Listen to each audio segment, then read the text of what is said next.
నేను రాకముందు పీకినావు, నేను 1,00,000 మెజార్టీతో గెలుస్తున్నా చెప్పి పెద్ద పెద్ద మాటలు పీకినావు.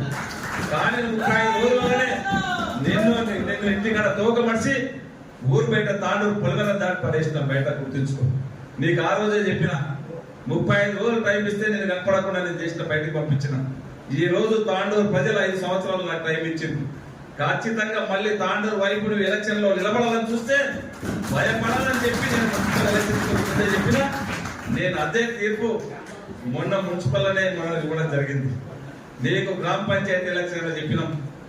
నీకు ఖచ్చితంగా ఆ రోజు నా ఎలక్షన్లో అప్పుడు చెప్పిన, కాంగ్రెస్ పార్టీ జెండా మోసి ఎవరైతే జెండా మోస్తారో వారిని నా భుజాల పైన పెట్టుకొని వార్డు మెంబర్ కానివ్వండి, సర్పంచ్ కానివ్వండి, కౌన్సిలర్లను కానివ్వండి, మున్సిపల్ చైర్పర్సన్ కానివ్వండి, మన కాంగ్రెస్ పార్టీ కుటుంబ సభ్యులను చేస్తానని చెప్పిన.